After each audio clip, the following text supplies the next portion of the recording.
नमस्कार साथियों, स्वागत है आप सभी का अंकित इंस्पायर्स इंडिया पर। मैं हूं अंकित अवस्थी, आप हैं मेरे साथ में। दुनिया में एक बहुत बड़े होने वाले भविष्य के बदलाव की तरफ हो रही बैठक पर चर्चा करने के लिए आज मैं आपके सामने एक ऐसे सेशन में एंट्री करने जा रहा हूं जिस सेशन के भविष्य के मायने बहुत सारे निकल सकते हैं। ऐसा मैं क्यों कह रहा हूं? क्योंकि अमेरिका के रक्षा मंत्री, जिन्हें पहले डिफेंस मिनिस्टर कहा जाता था, आजकल मिनिस्टर ऑफ वॉर के नाम से जाना जाता है, क्योंकि उन्होंने अपने डिपार्टमेंट का नाम बदलवा लिया। नाम है इनका पीटर हेगसेथ। पीटर हेगसेथ, जो कि डिपार्टमेंट ऑफ डिफेंस के नाम से जाने जाते थे, आजकल डिपार्टमेंट ऑफ वॉर के मतलब सेक्रेटरी के नाम से या फिर मंत्री के नाम से जाने जाते हैं, क्योंकि अमेरिका में सेक्रेटरी ही मंत्री होते हैं। इनके डिपार्टमेंट के द्वारा अमेरिका के तमाम जनरल्स की बैठक बुलाई गई है। अब ये बात कहेंगे कि सर, ये तो अधिकारी लोगों को बुलाया जा ही सकता है, क्या ये काम भी नहीं कर सकती कि सरकारें? कर सकती हैं। जब अमेरिका के ही अखबार इस बात को कुछ इस तरह से लिख रहे हो कि Hegseth order rare urgent meeting of hundreds of general and admirals, ये बात अपने आप में सोचने के लिए बहुत सारा इशारा कर देती है। वॉशिंगटन पोस्ट की इस खबर से दुनिया भर के अंदर, अखबारों के अंदर एक बहुत बड़ी मिस्ट्री क्रिएट हो गई है कि ये ऐसी मिस्टीरियस मीटिंग क्यों हो रही है, यानी कि अमेरिका ऐसी मीटिंग क्यों कर रहा है। आप पूछेंगे, अधिकारियों की मीटिंग में इतनी क्या दिक्कत है? बिल्कुल वैसे ही जैसे याद करिए कि रूस ने कुछ दिनों पहले बेलारूस के साथ मिलकर जापड़ नाम की एक एक्सरसाइज की थी, और उस जापर एक्सरसाइज को किया गया था बिल्कुल यूक्रेन और पोलैंड के बॉर्डर पर। उम्मीदें जताई गई थी कि रशिया ने अपनी ताकत 1 लाख से अधिक सैनिकों की इकट्ठा कर दुनिया को यह दिखा दिया कि हम पोलैंड पर हमला करने के लिए बाल्टिक देशों पर हमला करने की तैयारी में हैं। ऐसे समय पर जब अमेरिका इन बातों को पूरी तरह से जानता हो, कहता हो कि यूक्रेन का पूरा अधिकार है कि वो अपना क्षेत्र वापस ले सकता है, और उस समय पर हंड्रेड्स ऑफ जनरल्स को दुनिया भर से बुलाकर, आप में से कुछ लोग हो सकता है यह बात से आश्चर्य करें, दुनिया भर से बुलाकर मतलब क्या है? देखिए, आपको हो सकता है ये मुगालता हो कि आप स्वतंत्र देश में रहते हैं, अमेरिका को नहीं है। अमेरिका को लगता है कि हम सब उसके अधीन हैं। दुनिया भर में उसने अपने जनरल्स को छोड़ा हुआ है, पूरी दुनिया को उसने अपने हिसाब से बांटा हुआ है। आज भारत भी उसके इंडो पैसिफिक कमांड के अधीन आता है। उसकी सेना भारत पर इंटरफेरेंस रखती है। वो अपने हिसाब से भारत पर कभी भी अगर कोई कार्रवाई करना चाहे तो सोचता है कि मेरी सेना कहां से उड़कर जाएगी। उसने पूरी दुनिया को डिफरेंट डिफरेंट कमांड्स में बांटा हुआ है, जहां पर प्रॉपर तरीके से मिलिट्री जनरल्स होते हैं, आर्मी के, नेवी के, एयरफोर्स के जनरल्स बैठते हैं, 4 स्टार जनरल्स बैठते हैं, फिर उनके साथ में उनके अधीनस्थ बैठते हैं। पूरी व्यवस्था दुनिया के लगभग 80 देशों में तो ये सीधे सीधे प्रेजेंट है, जहां से ये पूरी दुनिया को अपने कंट्रोल में रखते हैं। दुनिया में अमेरिका ऐसे ही अपना वर्चस्व नहीं रखता है। लेकिन आज जब इन सबको एक साथ बुलाने की बात हो रही हो, तो सवाल सीधा इस बात पर कि क्या दुनिया में कुछ बड़ा होने जा रहा है। ऐसे समय पर जब अमेरिका में अभी यूएन की बैठक संपन्न हुई हो और उसमें रशिया यूक्रेन की कोई बात भी ना हुई हो, ऐसे समय पर जब रशिया यूक्रेन के मामले में रूस आए दिन अपनी सीमाएं क्रॉस कर रहा हो, कभी वो पोलैंड में जाकर बम बरसा रहा है, तो कभी डेनमार्क के ऊपर उड़ा दे रहा है, कभी बाल्टिक कंट्रीज के ऊपर से हवाई जहाज निकाल दे रहा है, अलास्का तक, यानी अमेरिका का वो जिला, अमेरिका का वो राज्य जहां पर पुतिन और ट्रंप की कुछ दिनों पहले मुलाकात हुई, वहां पर जब रूसी फाइटर जेट्स देखे जा रहे हैं, तो कुछ ऐसा तो नहीं है जिस पर आप और हमारी नजर ना हो। भले आपकी और हमारी नजर ना हो, लेकिन दुनिया इन सब बातों पर नजर बनाए हुए है कि किसी ना किसी के साथ तो कुछ लफड़ा है जो कि ये बिना बताए कर रहे हैं। आप में से कुछ लोग कहेंगे कि है केवल माहौल बनाने वाली बात है। अक्सर ऐसा होता है, अक्सर ऐसा होता है। G7 की मीटिंग छोड़ करके जब ये निकले थे, तब भी नहीं बताया था कि करने क्या जा रहे हैं, लेकिन बॉम्बर उड़ करके ईरान पर हमला कर दिए थे। और आसान करता हूं, इंडिया को जब ऑपरेशन सिंदूर करना था, भारत के प्रधानमंत्री सऊदी की यात्रा से लौटे थे, मीटिंग्स का दौर चला था, सेना के प्रमुख अधिकारी सभी लोग दिल्ली के अंदर जुटे थे, और कुछ दिनों बाद ऑपरेशन सिंदूर हो गया था। अक्सर जिन लोगों का काम ही युद्ध लड़ना हो, डिपार्टमेंट का नाम हो, युद्ध का डिपार्टमेंट हो, और वो सब लोग बैठकर अगर मंत्रणा करने के लिए अर्जेंट बुलाए जाएं, तो चिंता तो होती है, और ये चिंता सबसे पहले बाजार को दिखती है। इसीलिए बाजार आज गिरा पड़ा है। आज के सेशन में जिक्र होगा, हालांकि केवल एक ही यही कारण नहीं होगा, और भी बहुत से कारण हो सकते हैं बाजार के, लेकिन बाजार की गिरावट को अगर आप पढ़ना जानते हैं और उससे लाभ कमाना चाहते हैं, क्योंकि बाजार से लोग गिरते बाजार से भी और चढ़ते बाजार से भी पैसे कमाते हैं। आप बियर हैं या बुल हैं, आप किस तरफ बैठे हैं, आप स्टॉक्स में किस तरफ डील करना चाहते हैं, आप दोनों तरफ से लोग पैसे बनाते हैं। अगर अगर आप भी चाहते हैं कि स्टॉक आपके लिए कुछ फायदे का काम करे तो आपका स्वागत है। इन्वेस्टमेंट कर मतलब इन्वेस्टमेंट अगर आप नॉलेज के लिए करना चाहते हैं तो हमारा सेशन आपके लिए उपलब्ध है। बातें बाजार की एप्लीकेशन पर स्टॉक मार्केट से जुड़ी सभी तरह की जानकारी एक ही क्लास में उपलब्ध है। पूरा हमने एक कोर्स बनाकर बातें बाजार की एप्लीकेशन पर डाला हुआ है, लिंक कमेंट बॉक्स में पिन है, आप जाकर वहां से उसे देख सकते हैं। आइए साथियों, कहानी है अमेरिका में इकट्ठे हो रहे सैकड़ों की संख्या में यूएस जनरल्स की, लेकिन इसके बारे में कहा यही जा रहा है कि मीटिंग क्यों हो रही है ये नहीं पता है। कहां हो रही है तो ये क्वांटिको वर्जीनिया के अंदर बुलाई गई है, ऐसी जानकारी। नेक्स्ट ट्यूसडे के दिन ये मीटिंग होने वाली है। यूएस ऑफिशियल्स ने सीएनएन को यह जानकारी दी कि सर इसका रीजन क्लियर नहीं है कि ये मीटिंग क्यों हो रही है। They have heard theories ranging from group physical fitness test, कोई कह रहा है कि उनको ब्रीफिंग दी जाएगी डिफेंस डिपार्टमेंट की, कोई कह रहा है उनको मतलब बहुत सारे ऑफिसर्स को नौकरी से निकाला जाना है इसलिए बुलाया जा रहा है। कुछ कह रहे हैं कि ये एक जनरल्स का स्क्विड गेम होगा जिसमें से कौन सा जनरल रहेगा कौन सा जाएगा ये नहीं पता चलेगा। कुछ लोग कह रहे हैं कि उनको एक ही जगह पर बुला करके कुछ नए हथियार दिखाए जाएंगे। तमाम प्रकार के कयास चलाए जा रहे हैं। वॉशिंगटन पोस्ट ने भी अपनी तरफ से इस बात को रखा कि कहा कि साहब नेक्स्ट वीक ट्यूसडे के दिन सारे जनरल्स आ रहे हैं। ट्रंप से जब इस बारे में सवाल पूछा गया तो उन्होंने कहा इसमें क्या दिक्कत है, क्या जनरल्स आ नहीं सकते, क्या इसमें गलत क्या है, आपको ये बड़ी बात लग क्यों रही है। इन्होंने ये कह के इस बात को बाईपास कर दिया कि इनका आना आप लोगों के लिए इतनी बड़ी बात क्यों है। अगर दुनिया भर में हमारे बैठे हुए जनरल एक जगह एकत्रित हो रहे हैं तो इसमें गलत क्या है। हमारे पास बहुत सी नई नई मशीनें हैं, हम वो दिखा देंगे। हमारे पास बहुत सारे वेपन्स हैं, हम अपने जनरल्स को वो बता देंगे। साथियों मैं आपको बता दूं इनके पास लिस्ट ऑफ जनरल्स है। मतलब आप देखें जैसे हमारे यहां पर आर्मी नेवी एयरफोर्स इनके जनरल होते हैं, ऐसे ही इनके यहां पर बहुत सारे जनरल्स तो हैं ही हैं इनकी सेनाओं के। फिर इनके साइबर का अलग जनरल होता है, स्पेस का अलग जनरल होता है, इनके यहां पर सेंट्रल कमांड का अलग, अफ्रीकी कमांड का अलग, है ना, नेशनल सिक्योरिटी एजेंसी का अलग, सेंट्रल सिक्योरिटी सर्विस का अलग, यूरोपियन कमांड का अलग, सुप्रीम अलाइड कमांड का अलग, यूएस इंडो पैसिफिक कमांड का, नॉर्दर्न कमांड का, north American air space defence का, तमाम प्रकार के इनके पास कमांडर्स होते हैं। लगभग 44 जनरल होते हैं अमेरिका के अंदर, ठीक है। 44 जनरल यानी 4 स्टार रैंक के अधिकारी अमेरिका में, जनरल जिन्हें कहा जाता है वो प्रेजेंट है, क्योंकि उसने पूरी दुनिया पर राज जो करना है। मैंने आपसे पहले भी कहा उसने अपने सहूलियत के हिसाब से दुनिया को बांटा हुआ है। जैसे गल्फ वाला जो हिस्सा है वो इसकी सेंट्रल कमांड होल्ड करती है, इंडिया वाला हिस्सा इंडो पैसिफिक कमांड, अफ्रीका वाली अफ्रीकन कमांड, यूरोप वाली यूरोपियन कमांड, ऐसे ही सदर्न कमांड, ऐसे ही मतलब ये इन्होंने पूरी तरह से अपनी कमांड्स बनाई हुई हैं जिनका काम है पूरी दुनिया पर पूरी तरह से ताकत लगाकर हमला करने की तैयारी में रहना। जब भी कोई देश इनके खिलाफ कोई हरकत करे उसकी सूचना जुटाना। मतलब आप सोचिए कि 3 पेज पे तो इनके नाम ही नाम है, मतलब इतने सारे अधिकारी होते हैं। इनकी सेना का सिस्टम बिल्कुल अपनी तरह ही होता है, सबसे ऊपर 4 स्टार जनरल ही होते हैं। और जैसे भारत के अंदर तीनों सेनाओं के प्रमुख प्रेसिडेंट होते हैं, इनके यहाँ पर भी मिलिट्री डिपार्टमेंट के हेड प्रेसिडेंट ही होते हैं। इन तीनों सेनाओं के अलावा यहाँ पर कुछ यूनिफाइड कमांड्स भी होती हैं और साथ ही साथ में फिर ज्वाइंट चीफ ऑफ स्टाफ भी होते हैं। जैसे हमारे यहाँ पर सीडीएस होता है, ऐसे इनके यहाँ भी होता है जो डायरेक्ट प्रेसिडेंट को रिपोर्ट करता है। डिफेंस में बहुत सारी एजेंसीज भी हैं इनके यहाँ पर, जैसे कि पॉलिसी से रिलेटेड, कंट्रोलर से रिलेटेड, पर्सनल से, मतलब ये तमाम प्रकार की एजेंसीज हैं जो कि सेक्रेटरीट की तरह काम करती हैं। एक रिपोर्ट के अनुसार सितंबर 2025 तक अमेरिका के पास जनरल और एडमिरल लेवल की अगर बात की जाए तो अधिकारियों की संख्या 800 से अधिक है, जो पूरी दुनिया के अंदर कहीं ना कहीं पोस्टेड हैं। 800 जनरल और एडमिरल लेवल के लोगों की संख्या अमेरिका में। ऐसे में इन सब का जो ये सब जनरल जिसे रिपोर्ट करते हैं वो व्यक्ति, वैसे करते तो प्रेसिडेंट को है, लेकिन प्रेसिडेंट के लिए एक रक्षा मंत्री भी तो होगा।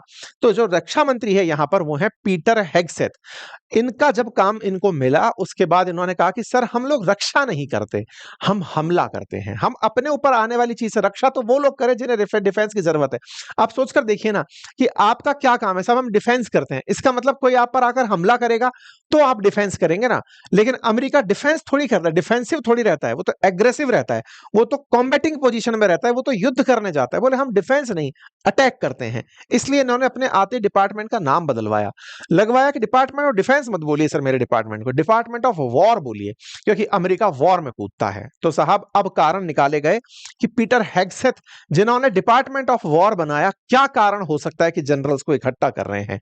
तो पहले की कुछ न्यूज से इस बात को रिलेट किया गया। मई 2025 के अंदर एक खबर निकल कर आई थी जिसमें उन्होंने कहा था कि मुझे लगता है कि टॉप लेवल पर 20% ऑफिसर्स की संख्या को कम कर दिया जाना चाहिए। उस समय ये न्यूज काफी ज्यादा निकली थी कि साहब ज्यादा सीनियर ऑफिशियल्स की जरूरत क्या है, वो सब केवल ऑफिसेज में बैठकर ब्यूरोक्रेसी में इन्वॉल्व होते हैं। अच्छा, ये वास्तविकता भी होती है। पुलिस के अंदर भी यही सबसे बड़ी दिक्कत होती है कि सीनियर लेवल पे पहुंच करके अधिकारी अपने ऑफिसेज में बैठे रहते हैं। काम जो करना है, सबसे ज्यादा जो काम करता है वो इंस्पेक्टर और इंस्पेक्टर से नीचे के जो अधिकारी या फिर जो जवान है वो काम फील्ड में सबसे ज्यादा एक्टिव रहते हैं। पुलिस में सबसे ज्यादा जो उम्मीद की जाती है वो इंस्पेक्टर लेवल के अधिकारियों से की जाती है। उसके ऊपर तो सब कैबिन में शिफ्ट होते चले जाते हैं। फिर तो जब भी आप किसी भी अधिकारी को अपॉइंट करते हैं वो भी उन्हीं से ही काम करवाएगा। तो नीचे के लेवल पर ज्यादा सैनिकों की जरूरत होती है, अधिकारियों की जरूरत होती है। तो इनका बहुत ही स्पष्ट विजन था कि हम क्यों जबरदस्ती ऊपर कैबिन भर भर के लोगों को रखते जा रहे हैं, सेना को ज्यादा पावरफुल किए जाने की जरूरत है। इनका तो ये तक मानना था, एक समय पर जनवरी 2025 का इनका एक वीडियो वायरल है जिसमें ये कहते हैं कि हमने जब सेकेंड वर्ल्ड वॉर जीता था उस समय हमारे पास 7 जनरल थे मात्र, और हमने अब 44 ऐसे जनरल बिठा रखे हैं जो मतलब प्रॉपर 4 स्टार जनरल अमेरिका में बैठे हुए हैं। हम 7 जनरल से 4 स्टार जनरल से वर्ल्ड वॉर 2 जीत गए थे, और अमेरिका इटसेल्फ में इस समय 44 जनरल बैठे हुए हैं। पूरे दुनिया भर में तो उन्होंने अपनी तरफ से 800 के आसपास जनरल और एडमिरल बिठा रखे हैं। बोले अमेरिका इटसेल्फ में इस समय 44 बैठे हुए हैं, क्या जरूरत है इतने सारों को रखने की। ये इस मानसिकता के लोग हैं। ठीक है साहब। अच्छा, इसीलिए ये न्यूज मायने रखती है कि इतने सारे लोगों को क्यों बुलाया गया है। क्या इनकी मास फायरिंग करने वाले हैं, पहले बुलाएं और फिर कहें कि चलो दौड़ के दिखाओ, कौन दौड़ेगा ज्यादा उसको नंबर मिलेंगे? नहीं, ये केवल ध्यान बटाने का प्रयास है जो किया जा रहा है। कुछ लोगों का कहना है कि हो सकता है उनका कमांड रीडिस्ट्रीब्यूट किया जाए। ये ऑफिशियल काम है, बैठे बैठे ऑफिस में भी किया जा सकता है, सबको बुला के करने की जरूरत नहीं है। तीसरा जो दिमाग जो सबका दौड़ रहा है कि इसके बहाने ये कुछ हिडन प्लान तो नहीं कर रहे हैं। हिडन प्लान से मतलब, देखो अमेरिका बड़ा युद्ध अभ्यास नहीं करता, जैसे रूस ने करके दिखाया शक्ति प्रदर्शन, वो नहीं करता। अमेरिका ने अपने एडमिरल्स को बुला लिया। आपको याद होगा अभी थोड़े दिन पहले दो बहुत बड़ी परेड चर्चा में आई थी। एक तो थी अमेरिका की विक्ट्री, मतलब वो परेड थी जिसमें उनकी सेना अपना स्थापना दिवस मना रही थी, जब सैनिक बड़े ही लिथार्जिक तरीके से चलते फिरते जा रहे थे। और एक चाइना वालों की थी जिसमें भाई साहब दुनिया को इन्होंने माहौल बना के दिखा दिया कि बिल्कुल रोबोट जैसे हमारे सैनिक हैं। शक्ति प्रदर्शन दोनों तरफ से चल रहा था। दोनों तरफ के शक्ति प्रदर्शन में अमेरिका वालों का नजरिया सबको समझ में आ गया कि मशीनों से खेलने वाले लोग हैं, ये मशीनों से युद्ध जीतते हैं। ठीक है साहब। ऐसे में ट्रंप और चाइना के बीच युद्ध होने की फिलहाल संभावना इसलिए कम की जा रही है क्योंकि इनके बीच सब ठीक चल रहा है। चाइना मान गया टिकटॉक देने के लिए, आज की ताजा खबर है, वो टिकटॉक देने पर तैयार हो रहा है, ट्रंप उसके ऊपर साइन करने के लिए बैठे हुए हैं। तो चाइना के साथ तो अभी कुछ होने वाला नहीं है। इन जनरल्स को बुलाकर चाइना के खिलाफ कोई माहौल तैयार नहीं हो रहा। वेनेजुएला के साथ इस समय अमेरिका की थोड़ी बहुत बिगड़ी हुई है, लेकिन उसके लिए इतने सारे जनरल्स बुलाने की जरूरत नहीं है कि आओ और युद्ध करें। अमेरिका उसको किसी भी तरह से सेटल कर सकता है। इसके अलावा मिडिल ईस्ट के अंदर ईरान जो कि ऑलरेडी सरेंडर है, उसके सामने कोई आवश्यकता नहीं है। इजराइल की अगर बात की जाए तो वो कोई बहुत बड़ी बात नहीं है। ट्रंप बोल चुके हैं कि मैं इजराइल को वेस्ट बैंक को एनेक्स नहीं करने दूंगा। अभी कल ही इन्होंने बयान दिया है कि भाई मैं इजराइल से कहूंगा कि वो वेस्ट बैंक को एनेक्स ना करे। ये मुस्लिम और ये अरब वर्ल्ड के देश आए थे, मैंने उनको समझा दिया और इजराइल ये नहीं करेगा। इन्होंने ये वाली बात, इजराइल अमेरिका के लिए कोई थ्रेट नहीं है, उसका अपना ही माउथ पीस है। तो ये भी कोई बड़ा मुद्दा नहीं है। बड़ा मुद्दा क्या है? बड़ा मुद्दा है पुतिन। ऐसा मैं क्यों बोल रहा हूं, अब इस घटना को थोड़ा विस्तार से समझना। कुछ दिनों पहले मैंने आप लोगों को एक सेशन में बताया था कि पुतिन ने हाल ही में एक बहुत बड़ा युद्ध अभ्यास किया था, और उस युद्ध अभ्यास के अंदर भारतीय सेना भी शामिल हुई थी, और ये बड़ा जापड़ नाम से एक्सरसाइज थी। और ये एक्सरसाइज जब यूक्रेन पर युद्ध हुआ था ना, उससे पहले आयोजित हुई थी, और उसके बाद अब आयोजित हुई। उसके बाद जब ये युद्ध अभ्यास चल रहा था, उसके बाद इन्होंने अपनी कुछ ड्रोन्स को पोलैंड में घुसाया। पोलैंड जो था ना वो नाटो कंट्री है, और नाटो देश 32 देश हैं जो आर्टिकल 5 उनका एक आर्टिकल है, उसके अधीन ये कसम खा के बैठे कि हम में से किसी को भी अगर किसी ने छुआ तो हम सब मिलकर उसके खिलाफ लड़ेंगे। उन सब के अब्बा का नाम अमेरिका है। तो बिना अमेरिका की परमिशन के नाटो कुछ करता नहीं है, नाटो को मिलकर के ही युद्ध करना होता है। पोलैंड पर लेकिन रूस ने अपने वो घुमा दिए, ड्रोन घुमा दिए, फाइटर जेट्स घुमा दिए। पोलैंड कुछ कर नहीं पाया, कुछ को मार गिराया, कुछ को नहीं मार पाया। यानी कि रूस ने यह जांच लिया कि नाटो नाम केवल ओढ़कर बैठे हैं, इनके पास कोई पावर नहीं है। ऐसे ही इन्होंने रोमानिया के ऊपर से भी अपने ड्रोन उड़ा दिए। किसने? पुतिन ने। इसका मतलब रोमानिया भी नाटो कंट्री था, उसको भी जांच लिया इन्होंने। और तो और अभी डेनमार्क के अंदर कुछ हाइब्रिड अटैक नोटिस हुए हैं। अभी एक दिन पहले ही वहां पर भी ड्रोन्स उड़ते हुए देखे गए हैं। ऐसे में टेंशन ये बढ़ने लग गई कि क्या रशिया इन सभी नाटो कंट्रीज का एरियल क्षेत्र इनकर्शन करके देख रहा है क्या, हाँ भाई तुम में कितना दम है। जैसे नहीं होता कि आपसे कहा जाए हाँ भाई साहब इतनी बड़ी छलांग लगानी है, तो आप कंकर डाल डाल के देख रहे हो पहले कि टप, हाँ भाई गिर गया, फिर पत्थर और फेंक के देखा, हाँ हाँ जा रहा है, फिर कोई बड़ा सा सामान डाल के देख लिया, हाँ भाई सही जा रहा है, चलो अब जंप कर सकते हैं। पुतिन कुछ वैसा तो नहीं कर रहे हैं कि पहले देखा हाँ भाई पोलैंड तुझमें डाल के देखा, दम नहीं है, मार सकते हैं तुझको, तो हम रोमानिया देख लिया, डेनमार्क देख लिया, यानी कि कहीं पुतिन कोई बड़ा हमला तो प्लान नहीं कर रहे हैं। ऐसा क्यों बोला जा रहा है? क्योंकि ये अचानक यूक्रेन से ध्यान हटाकर के बाकी देशों पर हमले की प्लानिंग कर रहे हैं। ऐसे में पुतिन नाटो को पोक कर रहे हैं, ये न्यूज अब चलना शुरू हो चुकी है, छेड़ रहे हैं, उंगली कर रहे हैं उसके कि ड्रोन डाला, जेट डाला, कुछ कर क्यों नहीं रहे हो, कुछ कर क्यों नहीं रहे हो। अच्छा, एक चीज यहां पर और है, केवल इनको कर रहे होते तो ठीक है भाई साहब, अमेरिका का एक राज्य जिसका नाम अलास्का, जहां पर अभी पुतिन और ट्रंप मिले थे अभी थोड़े दिन पहले, उस अलास्का के आसपास के क्षेत्रों में इनके फाइटर जेट्स और ड्रोन उड़ते हुए जा रहे हैं। आप 27 अगस्त की कटिंग देखें, आप यहां पर न्यूज जो देख रहे हैं ये 12 अगस्त की है, फिर यहां पर 27 अगस्त की है, और ये 25 सितंबर की खबर है। और क्या है यहां पर, नोराड नाम का जो इनका वो है, मतलब उसने डिटेक्ट किया अमेरिका वालों ने कि रशियन एयरक्राफ्ट अलास्का के एयर डिफेंस क्षेत्र में, जैसे चीनी फाइटर जेट उड़ करके ताइवान के क्षेत्र में घुसकर जाते हैं, वैसे इनके फाइटर जेट अमेरिका के डिफेंस क्षेत्र में एंट्री मार करके चक्कर काट रहे हैं। यह पुतिन के द्वारा जो खेला खेला जा रहा है नाटो देशों को एक साथ सब जगह छेड़ने का, इससे सभी लोग चिंता में हैं। यूएस के फाइटर जेट्स ने इस बात को रिकॉग्नाइज किया कि हमारे क्षेत्र में ये एंट्री कर रहे हैं। अब आप पूछेंगे पुतिन और ट्रंप तो अभी सर अच्छी अच्छी दोस्ती में चल रहे थे, सब कुछ अच्छा ही था। नहीं, काफी दिन से एक अजीब सन्नाटा सा पसरा है। आपने देखा होगा जब से ट्रंप ने पुतिन को लास्ट टाइम बुलाया था, उसके बाद से ट्रंप और पुतिन के बीच की कोई वार्ता की खबर नहीं आई है। ना ही ट्रंप ये कहते दिख रहे हैं कि मैं रशिया यूक्रेन युद्ध रुकवा दूंगा। ट्रंप फ्रस्ट्रेटेड हैं, कुछ कर नहीं पा रहे हैं। ऐसे में यूएस के द्वारा अपने जेट्स को डिप्लॉय किया जाना यह खबर बनती है। खबर बनती है इनके द्वारा अर्जेंट मीटिंग बुलवाना अपने जनरल्स की, कि ये अपनी मीटिंग बुलवा रहे हैं। अब आप पूछेंगे कि ऐसा आप क्यों कह रहे हैं कि ये किसी और तरफ इशारा कर रहा है। देखिए कहानी क्या है। अभी यूएन के अंदर जब मीटिंग हुई थी ना, उस समय मार्को रूबियो से रशिया के फॉरेन मिनिस्टर जो लेवरोव हैं उनकी मीटिंग हुई थी। मैंने आपको ये न्यूज बताई थी, लेवरोव मुलाकात किए थे, लेकिन उस समय पर दोनों के बीच की मुलाकात पर कोई भी बाहर कमेंट नहीं आया था। पूछा गया था तो कहा गया था सब बढ़िया चल रहा है।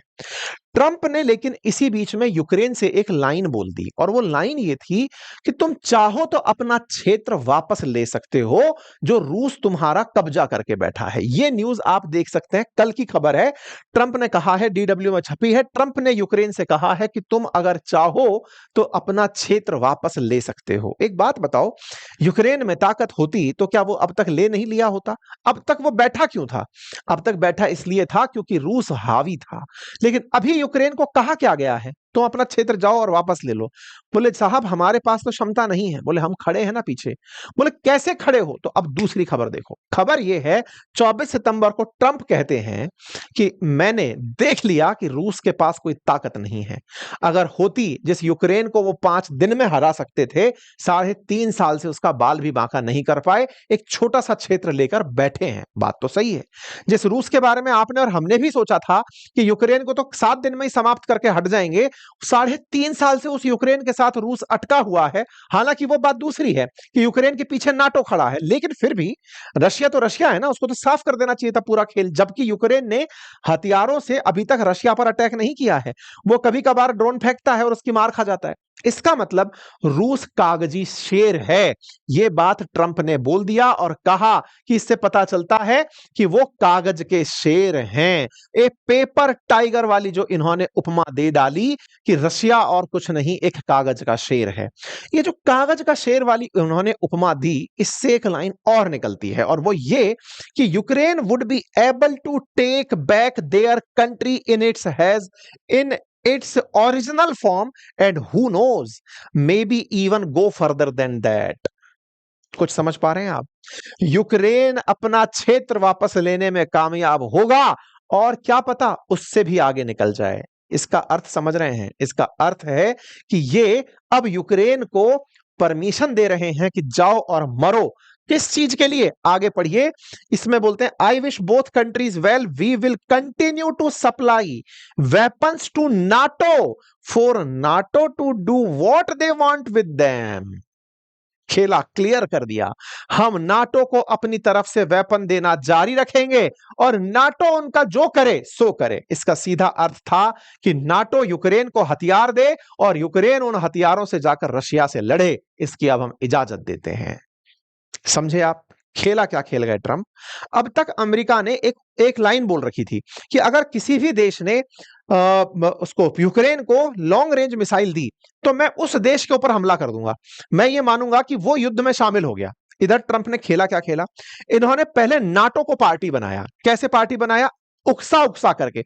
रूस भी उकसा उकसा करके नाटो में ट्राई मार रहा था, सारे देशों में नाटो नाटो हो रहा था। और ऐसे में ट्रंप ने क्या कहा कि मैं नाटो देशों को वेपन दे रहा हूं, अर्थात अमेरिका सीधा नहीं लड़ रहा, नाटो यानी 32 देश एक साथ हैं, हम तो आओ युद्ध लड़ते हैं। ऐसे में ये बोल रहा है नाटो को मैं वेपन दे रहा हूं, नाटो देख लेगा जो करना है। मतलब खेला कहीं और चल रहा है। हो सकता है आने वाले समय में यूक्रेन एग्रेसिव हो जाए और हो सकता है वो रूस को पलटाने के लिए, बाहर निकालने के लिए अमेरिकी और नाटो देशों की सहायता प्राप्त कर ले, और इसी की कवायद फिलहाल इस मीटिंग के अंदर चल रही हो। आप लोगों को क्या लगता है, जरूर अपनी राय कमेंट बॉक्स में बताइएगा। जानकारी से अगर सहमत हो तो अपने साथियों से साझा करिएगा। चैनल पर नए हैं तो सब्सक्राइब कर लीजिए। बाकी स्टॉक मार्केट से जुड़ी जानकारी के लिए बातें बाजार की एप्लीकेशन है, यूट्यूब चैनल है, आप उसे ज्वाइन कर सकते हैं। फंडामेंटल ऑफ स्टॉक मार्केट उपलब्ध है आपके लिए, जाकर चेक कर सकते हैं। Thank you so much.